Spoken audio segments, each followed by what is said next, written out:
Hi everyone.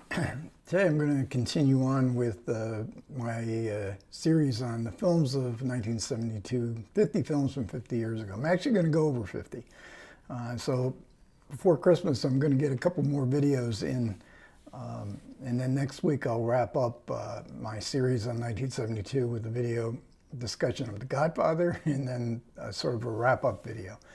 But yesterday I made a video on Hotel Monterey, directed by Chantal Akerman, and in that discussion I said that that was the only film I could find that was directed by a woman in 1972, and I was incorrect. I went back and looked through my lists and I came across The Heartbreak Kid, directed by Elaine May, which I would definitely have included in this series because it's a really good comedy. It was a hit comedy in its year. But The Heartbreak Kid has never come out on Blu-ray. Not only that, the DVD is out of print, and when I looked on eBay, it sells, the DVD sells from anywhere from $20 to $120. So, and it was not on streaming anywhere as I could find in January. But when I searched this time, the only place I found that it was streaming was indeed on YouTube. Now, in not a very good print. But it was a watchable print. I hadn't seen it in a while, and all of a sudden I got to do this. I got to make a video discussion of The Heartbreak Kid, but I need to have it a little bit clearer in my mind. So I sat and watched it, and hopefully we'll get a Blu-ray on it somewhere down the line. No doubt the movie is in some sort of rights issues. So it's directed by Elaine May, screenplay by Neil Simon, from a story by Bruce J. Friedman, starring Charles Grodin as Lenny. Now he is playing a young New Yorker who's a sporting goods salesman. He meets a girl in a bar, Lila, played by Jeannie Berlin. This is Elaine May's real life daughter, and they decide to get married, but she refuses. She refuses to have sex before marriage. Wait till we're married. He wants it. She does not. So when they're married, they take a honeymoon drive to Miami Beach. Along the way, Lenny decides that Lila is not the girl for him. She is aggravating. He's unsatisfied with the sexual experience.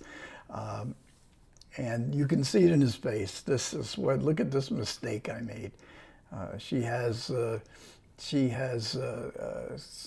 elements of her personality just rub him the wrong way. When they're in Florida, she gets herself sunburned. She can't go down to the beach. Lenny goes down to the beach, and out of the sun appears the ultimate chicksa, Sybil Shepherd.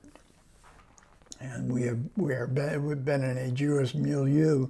Sybil Shepherd is the, in 1972, I mean, she was the definition of beautiful. I mean, she is absolutely gorgeous and filmed in such a way. She plays Kelly there. She's there with her very wealthy parents. Her father, Eddie Albert, can't stand Lenny, but for some reason, Kelly is kind of attracted to him. She sort of leads him along. He misreads the sign. He's a putz. He's a schlemiel. He's totally self-involved, but he's got chutzpah. And he decides, I'm getting rid of my wife. This is the girl for me. But they live up in Minnesota. So he is totally obstinate to any impediments in his trip, in his voyage, his journey, the trials and tribulations he must go for to get his girl. And very much similarities to The Graduate. Now, The Graduate was about 5 years earlier. Benjamin Braddock, in that case, had soiled his reputation by having an affair with his own self-respect, by having an affair with the wife of his father's partner, played famously by Anne Bancroft, and then falling in love with Anne Bancroft's daughter, played by Catherine Ross. And he too will go to any means. Now, he's not depicted as, this is not a Jewish person in The Graduate. This is a Jewish milieu. And so it's very much the collision of two cultures, and as well as a class culture, because Kelly, Sybil Shepherd, Eddie Albert, this is a very rich family living in a big mansion up in Minnesota in the wintertime. So, you know, it's 20 degrees below zero. But in the similarities, you know, the conquest of the attempt to gain conquest of the girl of his dreams is one similarity. Another thing you have to mention is that Mike Nichols and Elaine May were a famous and popular comedy team that I was very fond of in the late 50s, early 60s. They appeared on a lot of variety shows like the Ed Sullivan Show, Jack Parr Show.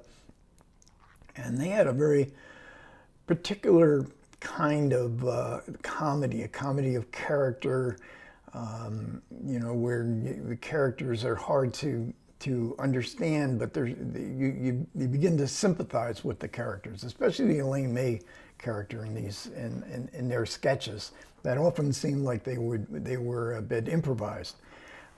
Now with Neil Simon writing the screenplay to Heartbreak Kid, Neil Simon is very much a joke machine, probably the ultimate joke machine in movie and Broadway history, and who wrote great plays. I've seen, you know, probably a dozen Neil Simon plays on the stage. So that kind of joke machine comes up against Elaine May's kind of character-driven comedy. And in a very effective way, I thought.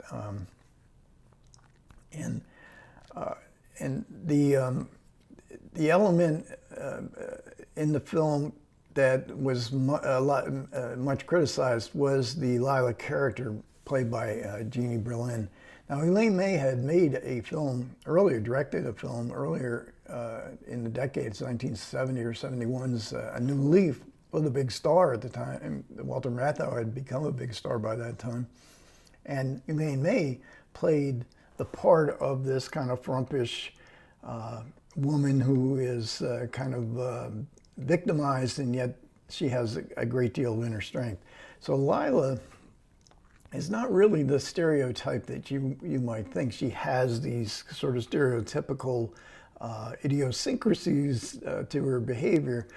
But there's a person underneath that, and that's really brought out in the movie. And she got a nomination for an Oscar for Best Supporting Actress, and she won Best Supporting Actress, I think, in the New York Film Critics and the National Society Film Critics of that year.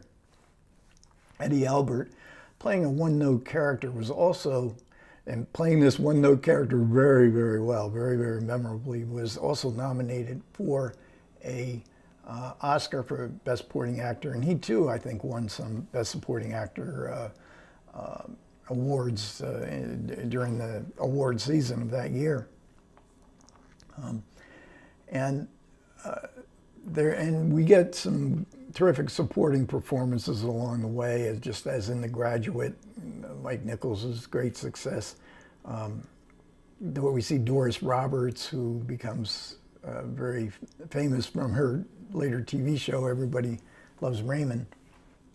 Audrey Lindley in a great role. She plays Sybil Shepherd. Great moments. It's not really a role, but she has some great moments as Kelly, Sybil Shepherd's mother. Of course, she too would go on TV and, oh gosh, what was it, Three's Company, and very memorable and popular role in that TV sitcom. Jeannie Berlin would then appear in a feature film in which she was the lead, Sheila Levine is Dead and Living in New York, which she didn't get very good reviews for. And pretty much her career just sort of disappeared. She did come back. She had some roles along the way, but she had a small role in Kenneth Lonergan's Margaret with Anna Paquin, I think around 2014, 2015. But I just saw her the other day. She has a really good role in The Fabelmans. I finally got a chance to see The Fabelmans, and I will be doing a video on it. But as a preview of my video, I love The Fabelmans. And Jean Berlin has a very good couple of scenes in that, in Steven Spielberg's latest movie. Elaine May her film directing career didn't go on to the kind of successes that her partner, comedy partner Mike Nichols had, Nichols had a very rich and prolific career. Elaine May sort of met her Waterloo with Ishtar. I'm not sure. I should have looked at her filmography. I'm sure she must have directed some other movies as well. But she had, and I guess New Leaf she had some problems with the producers in New Leaf and certainly on Ishtar. But she had a very, very unique, and it's really a shame that she was not able to sustain her career, because she had such a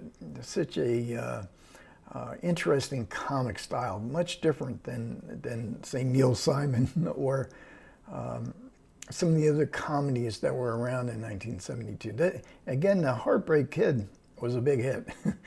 And so hopefully someday we'll be getting a Blu-ray for this film.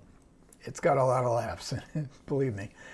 Okay, thanks a lot for everybody who managed to listen. I do appreciate it. I've got another film from 1972 that I'm going to do a video on tomorrow. I'm going to hopefully get to The Fabelmans before Christmas.